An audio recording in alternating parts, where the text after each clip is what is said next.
What is up, guys? I do hope you're well. My name is Mark and today we're covering some more r/am I the butthole. If you'd like to skip the initial waffle, timestamps are in the description and along the timeline below, but if you are new here, please consider hitting that like, that subscribe, and maybe that notification bell too.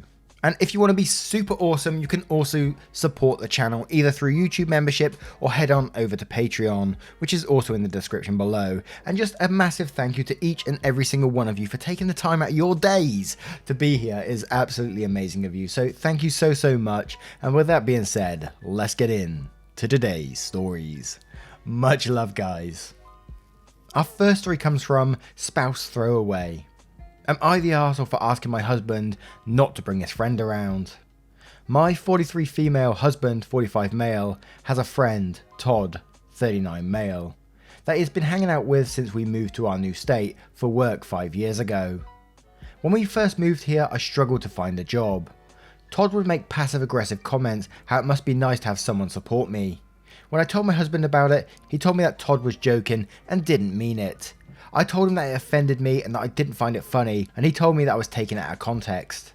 Since then, Todd has made more offensive comments. Last month I brought my husband a coffee and some food to his work. He was working overtime and was tired and hungry. Todd saw me in the parking lot and remarked how nice it must be to have a wife that brings coffee and food on command. I told him that I was not a dog and do not talk to me like that. The next day he saw my husband, he told him about the conversation we had in the parking lot and said I was rude to him for no reason. So I told my husband what he said, and I told him I will not be spoken to like that. My husband told me that I need to relax, and he didn't mean to be rude. Last week was the last straw. I replaced my phone after 7 years of having it. I'd been saving money for 6 months to pay straight cash for a new phone. Unbeknownst to me, my husband had ordered it for me as a surprise. I was so excited and happy to finally have a phone that worked right. The night that I got it, I went out to dinner and ran into Todd while we were waiting for a table. Apparently, he knew that my husband was getting me a new phone and remarked how spoiled I was and how hard my husband works for me just to spend his money. I saw red. I told him first of all I didn't spend his money, he did, that I have a job and am more than capable of buying my own phone, and that he was a petty, jealous arsehole who was angry because he can't find a girlfriend who will put up with his crap, so he takes it out on me because I'm the only woman who will speak to him. We ended up just going home, and my husband gave me the silent treatment the whole ride home. As soon as he walked in the door, he told me that I embarrassed him. I told him that I was embarrassed when his friend told me I was some kind of money-grabbing leech, and he just stood there and allowed it to happen. I told him I do not want Todd around anymore and that he wasn't welcome in the house. My husband thinks I am overreacting, and that is just how Todd is. Am I the arsehole for asking my husband not to bring him around anymore? Hell no, that's not an excuse. That last thing about that's just how Todd is. What, he's just an arsehole all the time? So yeah, exactly, why keep him around, right? So I definitely can't say you are the arsehole in the situation. Both Todd and your husband are both arseholes for what they're doing. You know, your husband should be backing you up there. For Todd to be running you down like that and your husband just playing it down as well, you know, it's not on. Todd is an absolute piece of trash, and I don't know why. Why is he doing this? Absolutely insane. But let's have a look at the comments below to see what they say. Jay Hercules says, not the arsehole. You tried to talk to your husband about how Todd makes you feel multiple times. Your husband ignored you, so you eventually snapped. Tell your husband he can marry Todd if Todd's feelings are more important than yours. I guarantee if the shoe was on the other foot and you had a friend disrespecting your husband, they would be banned, no question. Desperately Lonely says, not the arsehole. Your husband is sleeping with Todd. Not the arsehole, Todd sounds like a jealous side chick. And OP replies saying, it truly feels that way. Todd likes his women very subservient, like 50s housewife types, and I am the exact opposite.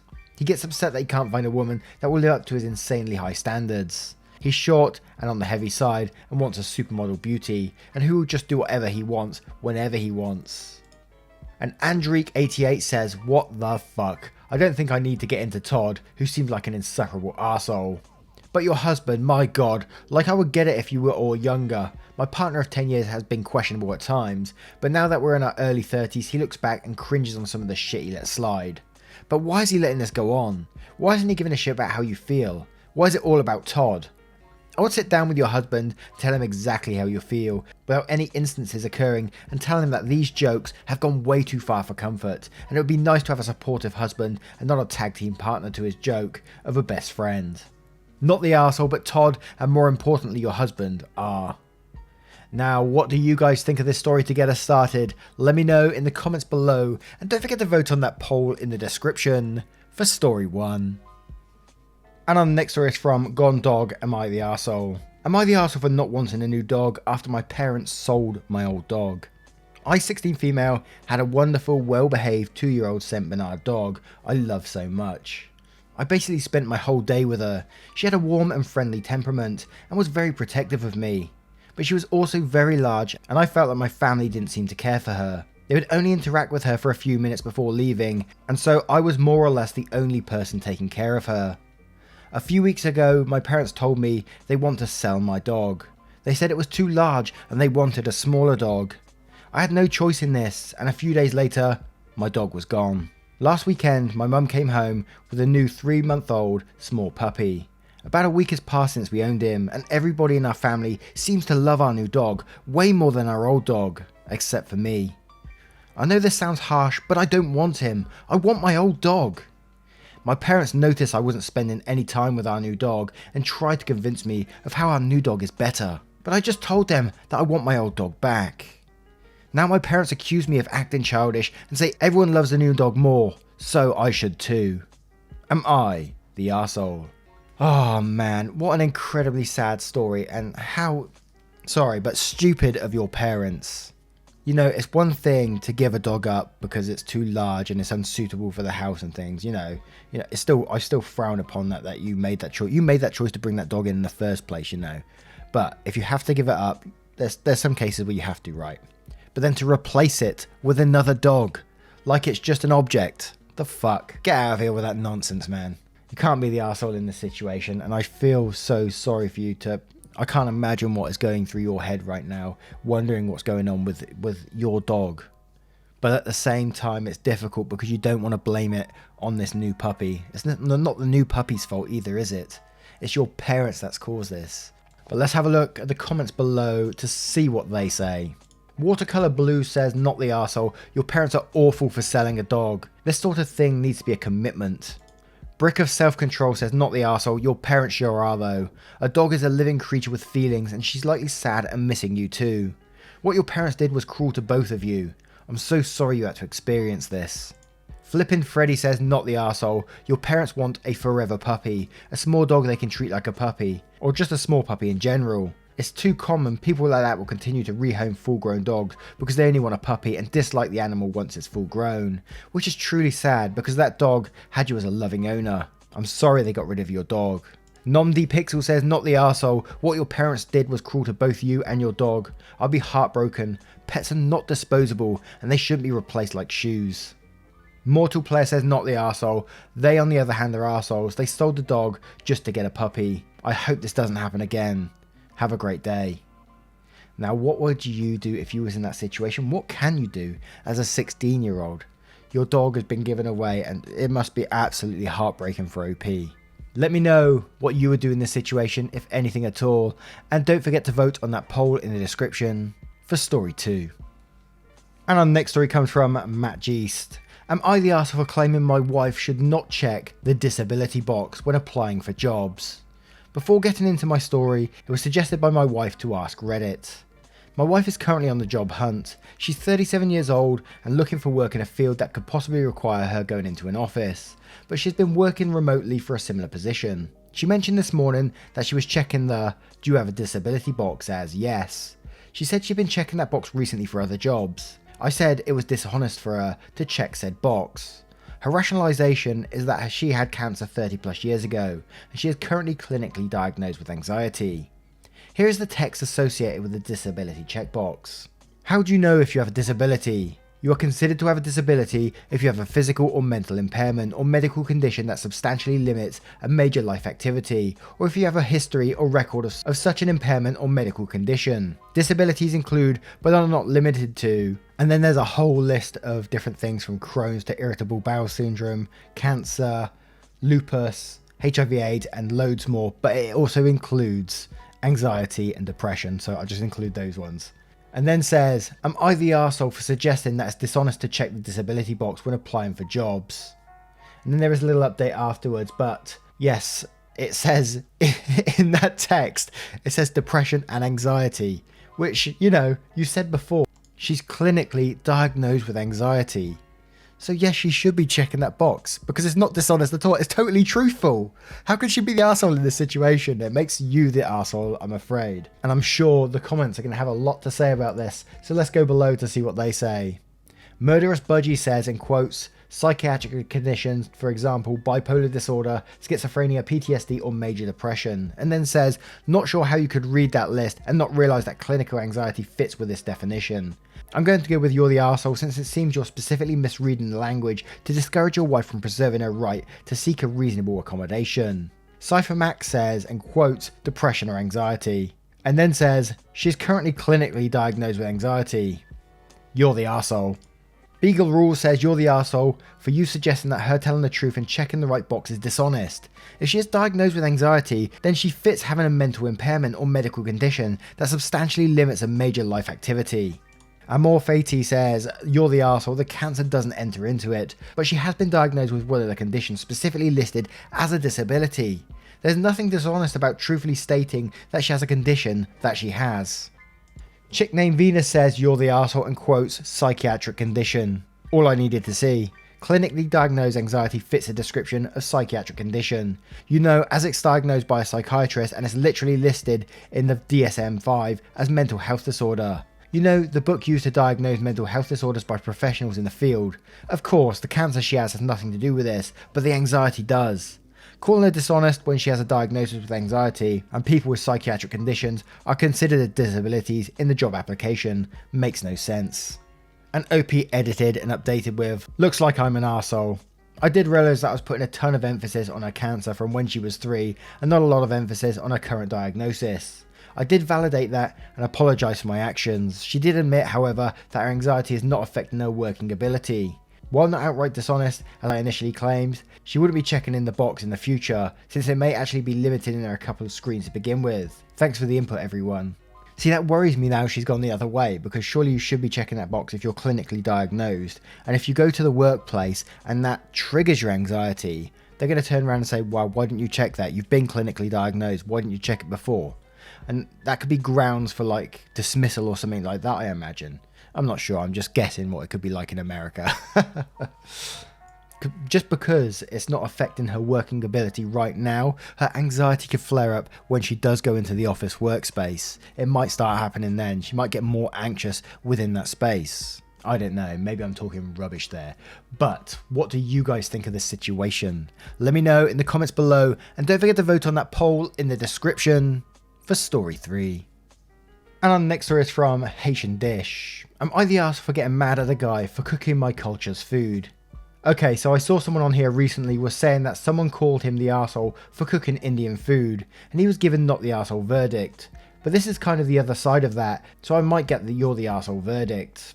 Anyways, I, 29 female, am a paediatrician at a small local doctor's office. There is pretty small staff here, and we're all friendly. I mentioned the other day that I'm Haitian, and we're talking about the term African American, and how not all black people are African American and that sort of thing. That doesn't matter that much though. Anyway, sometimes people will cook meals for everyone in the office. About a week after I mentioned being Haitian, a guy in the office who was white and probably in his 50s or 60s made a Haitian dish. Jumu, hopefully I got that right. It's like a pumpkin stew, and brought it in for everyone. First of all, he brought it in their Tupperware. That's probably been used since the 90s, and it was the most mild bouillon I have ever had. I asked what he used to season it, and he said pepper and garlic powder. I almost laughed. Then he asked me rather than everyone who was there how it tasted. I just said good. He started bragging how good he is cooking from other cultures and how he can pick up cultural norms very quickly. He also started bragging about how he went to Haiti and volunteered, which kind of came off as white savoury to me. I'm not quite sure what he meant. Then he asked how it compared to my mother's cooking. I just wanted to go off and said my mum uses paprika, onion powder, cayenne and loads of other spices, and how weird it was for him to cook a Haitian dish the week after I said I was Haitian. It felt like it was just for me. I just said, let's just say no one wants to be compared to my mother's cooking, as a joke. The next day I heard from another person that he was offended that I didn't like his cooking better than my mother's. We kind of talked about it and she agreed with me. She's Nigerian. But I came across that other post and now I feel like the arsehole. But at the same time, I wouldn't make an Italian dish the week I found out someone was Italian just to impress them. So, am I the arsehole? Now there is some edits to this post, so we'll go to those ones after because they reveal some of like the actual verdict at the end. So we'll go to those. Let's head over to the comments first to see what they say. Just Work Already says, everyone sucks here. You went into it with a crappy attitude by criticising everything down to the Tupperware and mentioned how you were on the cusp of laughter. That's pretty rude in my opinion and comes across as really judgmental. However, he was way too sensitive when you said you like your mother's cooking better. Obviously your family knows what is authentic and what a good tasting version of the dish is like. It was also kind of weird how he was bragging about how well he could pick up on other cultures. To me, it sounded like he was trying to impress you, but got way too cocky. Helen I Know says, I'm Nigerian, but I think I'm going to say you're the arsehole, but for reasons other than what's been said. The more white Americans adopt your culture, the more mainstream it will be, and the more clout you and your people will gain from an economic, social and political standpoint. There are several ways you could have diffused the situation that you did not do. If you truly want to make amends, you can send him a copy of your mum's recipe, with a note saying how much you enjoyed his and you wanted to send him your mum's copy because you're excited to hear his interest in Haitian food. Is it a white lie? Perhaps. You have to play the game. I know you didn't get through med school and residency by not knowing how to play the game. Sitting there cackling over his stained Tupperware is radiating mean girl energy. I know for a fact that any piece of Tupperware my parents have has been stained to all hell by tomato stew. Prior to even tasting his dish, you already had an unconscious bias against the man, and you judged him on metrics and a perceived notion that you had against him. The only reason this white man brought a Haitian dish to the office is because you're Haitian, not because he eats Haitian food 4 times a week.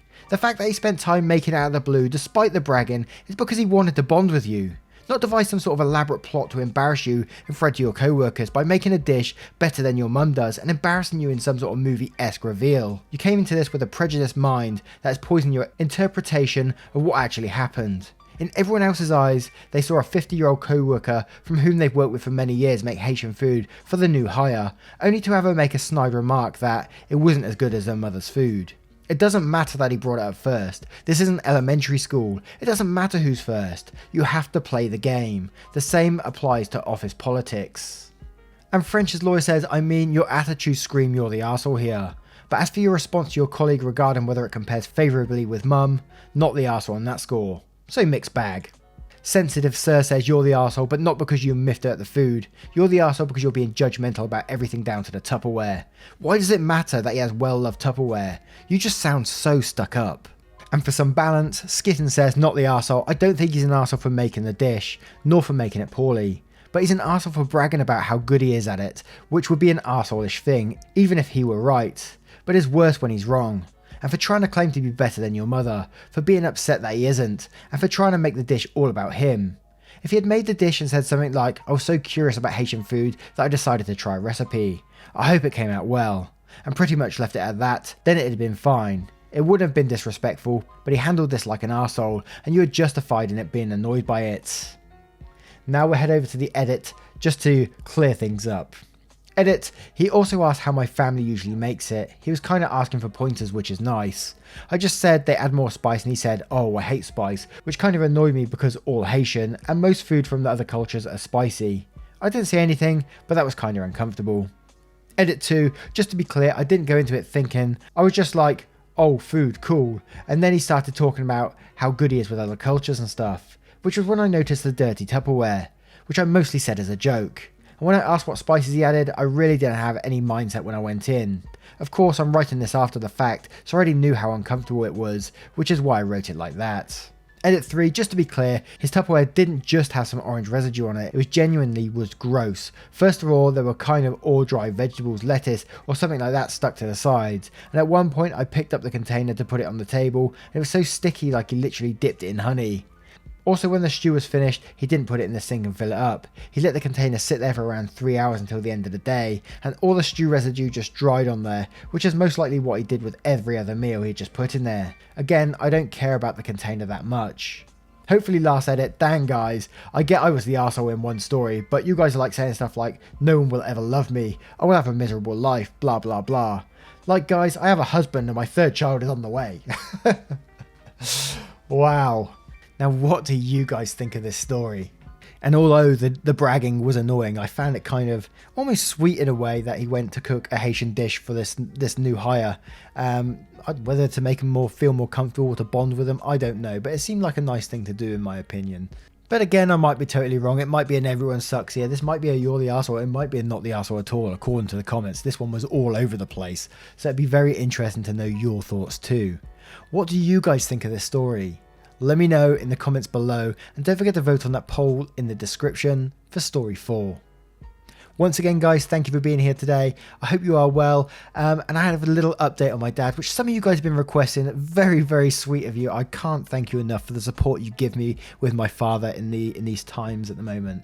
Over the past week or so, I've taken on my dad's dog just for the week to give the dog a bit of a holiday, to give my dad a bit of a break too, because at the moment, you know, as well as my dad not having much of a life, being at home, stuck in bed, stuck in a chair, and not being very mobile, he's not getting to walk the dog as much. So, you know, the dog is suffering in some ways as well. So I go down pretty much every other day when I can. I live about an hour away from him, so I go every other day after work, and I usually take the dog for a walk and all that kind of thing. So I've just taken her away for a week. So she's staying with me at the moment, and she's just pretty much enjoying life at the minute. She's going back Saturday, and I do in the future, whether this sounds bad or not, like when the inevitable happens with my father, I will be taking her on full time as well. But yes, my dad is doing okay at the minute. He's back on a small dose of steroids. Apparently he's eating a little bit more and all that sort of thing. So he's a little better. He's still losing a lot of weight, you know, and not to sound blasé about it, but you know, we are just dealing with time at the moment. That's all we've got. And so we just need to make the best of it. And whether you know or not, my dad has mesothelioma, so it's an asbestos-based cancer. So there's also lawyers and stuff involved as well, barristers, and so I'm having to deal with those as well because my dad, no offense to my dad, but he's not clued up on that sort of thing. I've only just been clued up on it recently from having to study a lot of it. So yeah, I'm involved in that as well, which is exhausting. Anyway, thank you for asking for updates on my dad. I will keep you updated, and much love to you. Thank you for everything you do for me. It really does mean the world to me. So I'll see you in the next one, guys. Take care. Much love.